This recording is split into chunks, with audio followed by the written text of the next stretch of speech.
तर काही फार बोजड विचार आम्हाला देता येत नाही, कारण त्यांचे 5-10 हजार रुपये घेतो आम्ही थोडे फुकट जातो कार्यक्रम मानधन देतात ते आम्हाला. हा, आता एक ग्रामीण भाग आहे. आता कल्पना आपण अशी करूया थोडीशी परत हे लेकरं थोडीशी थोडा गरज इकडे जास्त होतो का. काय रे सोड त्याला स्वरा सोड त्याला. आता ही एक रचना अशी आहे बघा की मी परत जसं म्हणलो की आजचं जग खूप रॅपिड आहे. आता बावड्या प्रेम ही एक वैश्विक आणि अमर संकल्पना आहे. बरोबर. आणि मानवी उत्क्रांतीच्या प्रत्येक टप्प्यावर व्यक्त होण्याचं तिचं स्वरूप खूप वेगळं होतं. तुम्ही जसे जसे मागे जाल तसं तसं तुम्हाला ते वेगवेगळं होत जाईल. जेव्हा आम्ही शिकायला होतो तेव्हा ग्रीटिंग कार्डचा काळ होता, पण खरेदी करायला आमच्याकडे पैसे नव्हते. बरोबर. मग आम्ही 7-8 जण मिळून दुकानावर जात होतो. दोघांना विकत घ्यायचे, बाकीच्या चोरायचे. खूप गर्दी करायची ना. आणि मग ते चोरीले इतके सुंदर असायचे की आम्ही ते कोणालाच नाही द्यायचे, आपल्याजवळ ठेवून घ्यायचे. मग असं आम्ही विचार करतो तुम्ही लोक खूप खूप मागच्या काळामध्ये जर तुम्ही गेलात तर तेव्हा काय प्रेम नसेल का, पण ते व्यक्त कसं होत असेल त्याच्यावरनं लिहिलेली माझी रचना आहे. अच्छा. आता गृहीत धरा की एक ढोरं वळणारा गुरं वळणारा एक मुलगा आहे आणि शेळ्या वळणारी मुलगी आहे.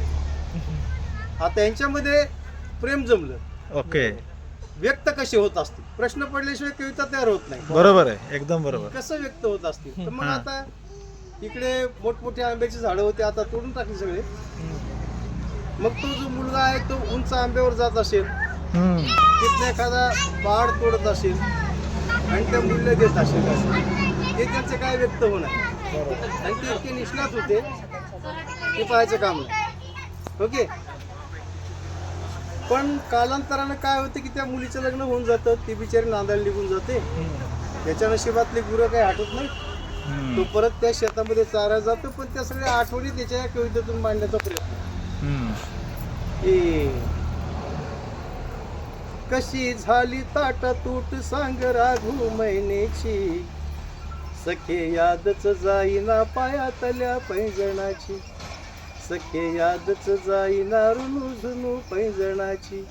आता सौंदर्याचं वर्णन बाकच आहे त्याच्यामध्ये.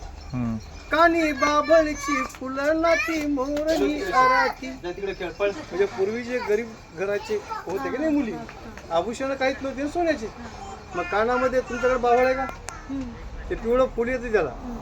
मी आमच्या बहिणी वगैरे सगळं कानामध्ये ते पिवळे फुलं घालायच्या. नाकामध्ये एखादं सुंदर छोटंसं फुल असायचं. कानी बाबळीची फुलं नाकी मोरणी आराटी, हाती गोटणी पाटल्या बोर माळ कापसाची. कापूस वेचणाऱ्यांना माहिती आहे बाबा की ते जर कापूस तुम्ही व्यवस्थित जर काढलं बाहेर एका पार्ट मधनं आणि त्याला जर राऊंड मध्ये शेप दिला तर ते ब्रेसलेट सारखं दिसतं. कानी बाबळीची फुलं नाकी मोरणी आराटी, हाती गोटणी पाटल्या बोर माळ कापसाची, पायातल्या जोडव्याला शोभे शेंग बाबळीची. ही कॉमन प्रॅक्टिस होती इकडे. एका कपड्यामध्ये ते बाबळीची शेंग असते ना, खूप वाजते ती बांधायची. पायातल्या जोडव्याला शोभे शेंग बाबळीची, सखे यादच जाईना पायातल्या पैंजणाची. होत्या बोलक्या गवेली होते बोलके शिवार, जसा फांदीवर खोपा तसं सपनाचं घर. खोपा मोडला मोडला मैना दाशी पिंजऱ्याची, सखे यादच जाईना पायातल्या पैंजणाची. आता पैंजण कशाचे बघा, इकडं ओढ्याच्या किंवा नदीच्या काठला जर तुम्ही पाहिलं तर एक अतिशय लवचिक वनस्पती मिळते, त्याला लवाळ म्हणतात.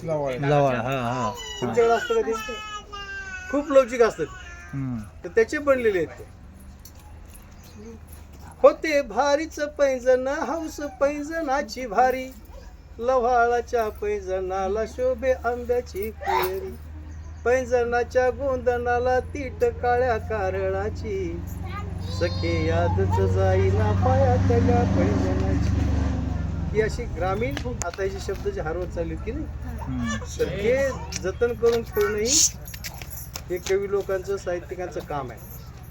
आणि त्यामुळे आम्ही ते जतन करून ठेवतो. आता लास्ट शेवट हा.